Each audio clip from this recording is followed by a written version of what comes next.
Hello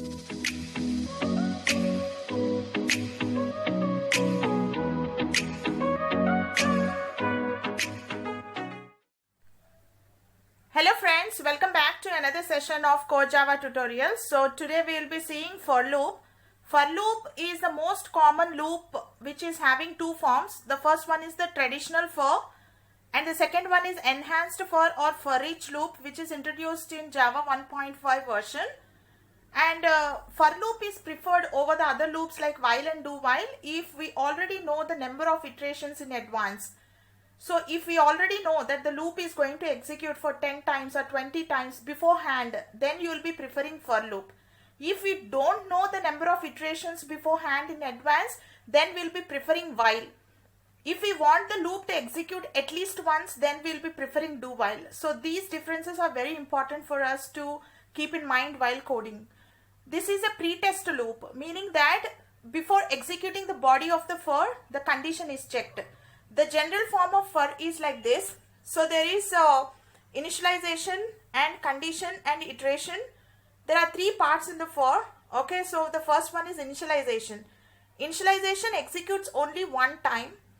Condition is executed multiple times till it becomes false. So the condition will keep on executing till it becomes false. Once the condition is true, the body of the for is executed. And after the body of the loop is executed, then it goes for the iteration. Iteration is upgrading the counter, okay, loop variable. So what happens, initialization is executed only once and this is the first to be executed in the for loop. And after initialization, what happens is it tests for the condition. If the condition is true, what happens, it enters into the body of the loop. And the body of the loop executes, and after that what happens, it goes for the updation of the loop variable. So that happens in the iteration. It can be increment, decrement or any expression that will modify the loop control variable. After iteration, the loop counter variable is again checked with the condition. If the condition is true, again it goes. So this is a cycle that repeats again and again till the condition will become false. Once the condition becomes false, it comes to immediate next statement after for and keeps executing it. Okay, so this is regarding the general form of the for. Let us look this same concept in terms of a flowchart for better understanding. So this is the flowchart of for, wherein first the initialization takes place. It is out because it executes only one time and this is the first thing to happen. So after initialization there is condition and there are two outcomes of the condition. The first one is true and false. If the condition is true, then the body of the loop is executed. And after the body of the loop is executed, then the loop control variable is upgraded. Okay, so after it gets updated, then again the condition is checked. So this loop repeats again and again till the condition is false. Once the condition is false, it comes to the immediate next statement after for, and I have just mentioned it in terms of statement X. So this is regarding for loop. Now let us look into the programming details, how to write for in a program. Okay friends, take a look at this particular simple program wherein I have declared the variable n and n is equal to 10 and I said n is greater than 0 and n minus minus. So you can take a guess that I am trying to print the numbers from 10 to 1. Okay, in reverse order from 10, 9, 8, 7 and so on till 1.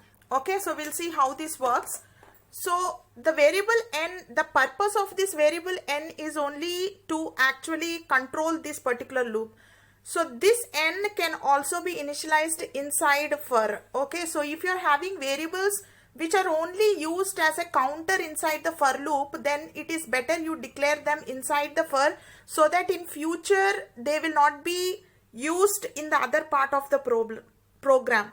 So you can just say int n is equal to 10 rather than declaring int n here and using it. Okay, so make the scope of that particular counters only till the for block. Okay, so I said int n is equal to 10. So, and it checks the condition. So that is executed only once.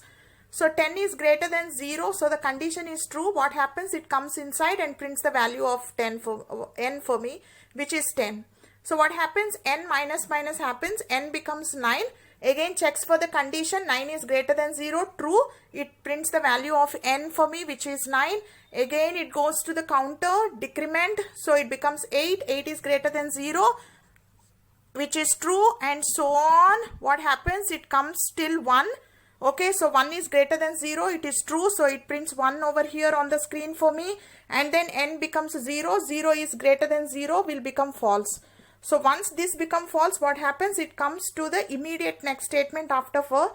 So it comes over here and it stops executing. Okay, so this is a very simple program which depicts the use of for. Because I know how many times the loop will be executed. So how many values I need to print, I know it beforehand, in advance. So that's the reason it is very easy for us to put in the for loop like this.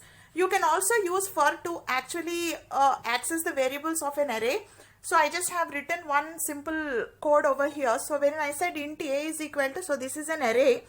Array is already initialized. So it is 1, 2, 3, 4. The elements inside the array are 1, 2, 3, 4. And wherein I am asking to print the elements of an array. So I am asking to access from the beginning of the array till the end. So it is in the forward direction. So I said I is equal to 0. See, I have initialized this counter inside the for. Whenever you are using a loop control variable specifically for being a counter inside the for, it is good that you declare and initialize it inside the for itself rather than doing it outside and using it in the for. Okay, so that will avoid certain kinds of bugs inside your program. So I said I is less than a dot length. A dot length will return 4 over here because the length of the array is 4. Okay, the number of elements inside the array is 4. So a dot length will return the count of the elements inside the array. There are 4 elements, so this will be 4. So now what happens? I am trying to print a of 0. What is a of 0? This is a of 0. Individual elements inside the array are identified by the index value. So this is a of 0, this is a of 1, this is a of 2, this is a of 3. So I am asking it to print a of 0. A of 0 will be 1. So what happens? I gets incremented. Now I becomes 1. Okay, so I am checking 1 is less than 4. Yes, it is true. What happens? It prints the next element, which is 2. And then I increments. Now what happened? I becomes 2 now. Okay, so 2 is less than 4. It is true. So what happens? It is printing the next element for me. Now I has become what? So it has become 3 now. Okay, 3 is less than, okay, so 4, which is true. So it will print 4 for me. Now what has happened? It become 4. Now 4 is less than 4 is false. So what happens? It comes immediately to the next statement after for. Now remember that since there is only one statement after for, I have simply written it without using a block. Means that there is no open bracket and close bracket for the for block here because there is only one statement to be executed after for. If you are having more than one statements to be executed after for, then you can put an open bracket and a close bracket over here, because in case if you're having more than one statements, and you will be including, even if it's not wrong to include open brackets and close bracket, if you're having single statement, that will increase the readability of your code. It is your choice whether to increase or not, whether to put it or not. But if you are having more than one statement, it is mandatory, it is compulsory that you put open bracket and close bracket.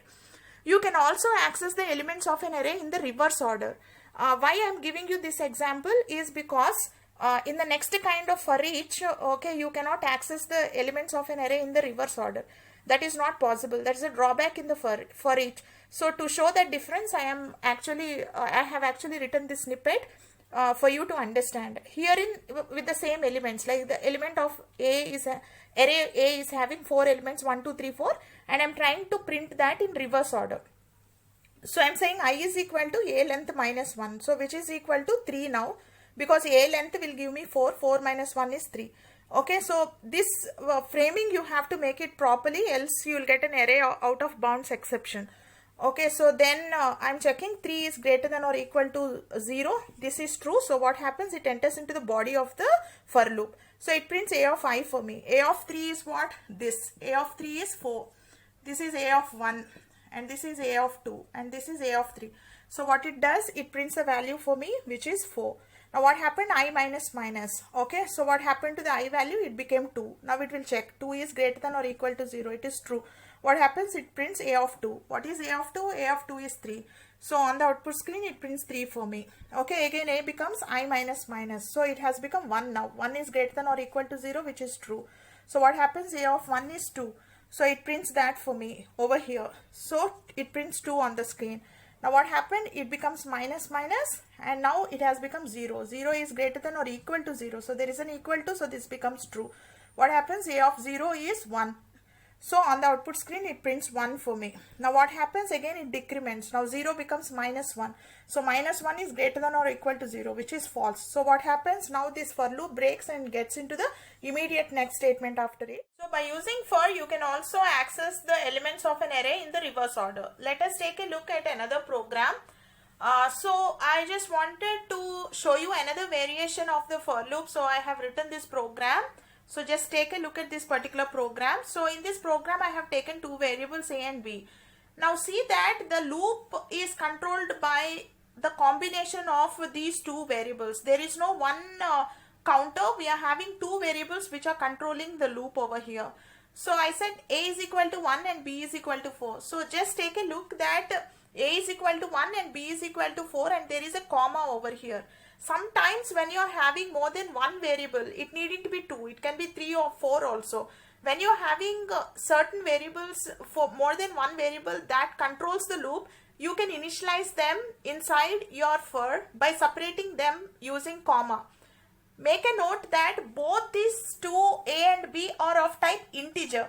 If you are having one type to be float and another type to be integer, you cannot do that initialization here. Only for the variables which are of same type, you can do the initialization separating them with comma. Okay, right. And this facility is only for the initialization and for increment and decrement. For the condition controlling expression, it should be any Boolean logical operation. The outcome of that should be a Boolean operation. So what did we do? We are actually printing the value of A and B over here. So the outcome of this expression should be any Boolean type. Okay, and we also have seen that A plus plus comma B minus minus. So what we are doing over here, like you can have n number of updations to the looping control variables which can separate by comma. So this is the use of comma operator inside the for. Okay, since there are more than one statements over here to be executed inside the for, we have put them inside the open bracket and close bracket. So we'll see what will be the output of it. A is equal to 1 and B is equal to 4. So we are checking for the condition. So condition is true. So once the condition is true, it enters into the loop body and prints A is equal to 1 and B is equal to 4 for us. After that, what happened? A is plus plus. So 1 has become 2 and B minus minus 4 has become 3. Now again the condition is checked. The condition is true. What happens? It prints the value of A and B. What are the values of A and B? 2 and 3. So on the output screen it prints 2 and 3. And again what happens? A increments. Okay, 2 becomes 3 and B decrements. 3 becomes 2. So what happened? Again the condition is checked. 3 is less than 2, which is false. So what happened? It comes to immediate next statement after for. Okay, so this is so it comes over here and the program terminates. So I just wanted to tell you that there can be more than one iterations possible in the iteration section of the for, but you have to separate them by using the comma. There can be more than one variables initialized in the initialization section of the for loop, but all those variables should be of the same data type. Okay, and they can be separated by using comma. Not only A is equal to 1, B is equal to 4, you can also have C is equal to 5 or whatever, but provided that C should be of integer type. Okay, let us take a look of another variations of for. Okay, let us take a look at one of the variations of this for loop. Okay, so wherein you can see that inside the for there are two different kinds of variables. Okay, so far we have seen that we are having only one variable which is put in initialization, condition and increment and decrement. But herein you can see that there is another variable that is put in the condition. So you can also have something like this. It needn't mean that all the three sections of the for should have the same variable in it. You can also have different variables which will control the loop. I have taken flag to be false. Not false means true. So it means that this is always true. This loop will execute forever. So you need to have some updation of this flag. So inside your code, you have to write somewhere that this flag should become true. So maybe if I'm saying like I is equal to, when I becomes 1000, then we are setting the flag to be true. Okay, so you always have to keep in mind that your loop is not entering into infinite loop unless and until it is intentional. Okay, so this is one kind of variation of the for loop wherein you can have different kinds of variables inside the loop constructs. The second kind of variation is here wherein we have completely ignored, or we are not having the initialization and we are not having the increment and decrement. This is also legal, so this is correct. You can have something like this in your program. So when I said not flag, which means that it is true always. So again, you need to have certain updation of this flag somewhere around in your program. So then only you have to declare it something like this. Okay, so it is okay that you ignore. It means that this statement, whenever you have a semicolon, it means that it is null statement. So null statements are totally valid in Java. So it considers that there is an initialization, but which is not there. So the syntax should be there. You cannot simply ignore the syntax and put not flag, but the syntax should be there. There should be a semicolon. If you ignore this semicolon, then it will be a syntactical error. Okay, another variation is where there is no even the condition part over here. So simply this will execute infinite times. Okay, because when there is no condition, your JVM thinks that it is always true. So when your JVM thinks that it is always true, this condition or this loop will execute for infinite times. Okay, so there should be a mechanism somewhere around your coming out of this infinite loop. Because there is no variable over here, there is only one mechanism to come out of this by using a break. Break and continue are two statements which can be used exclusively in the looping thing, wherein you want to stop the execution abruptly, or you don't want the loop to execute for the number of times it was designed for. Say this loop is designed to execute for 10 times and you want to stop the execution in the middle, okay, based on certain various logical constraints that you have. So in that cases you can have a break over here. So what does this break do is, okay, so this break will abruptly terminate the for and come to the immediately next statement after your loop. Okay, so that's the use of break, and you can have break to break this infinite loops over here.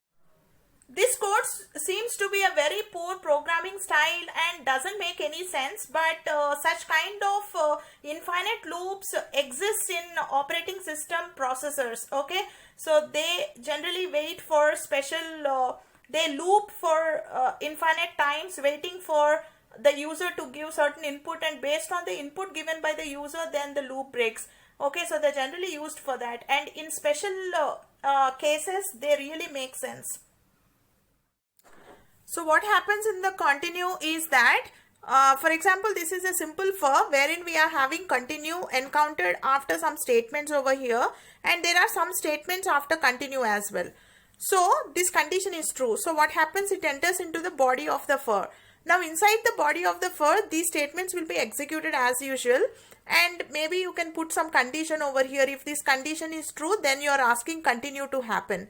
Okay, so if this condition is true, then this continue happens. What does continue mean is the execution of the current iteration will be skipped and it goes to the updation of the variable. Okay, right. So what happens is it skips the current iteration. So whatever is the current iteration, it skips, meaning that the statements after continue will be skipped, and then the control goes to the upgradation of the variable. Say for example, it is at the third iteration, like I is equal to 3.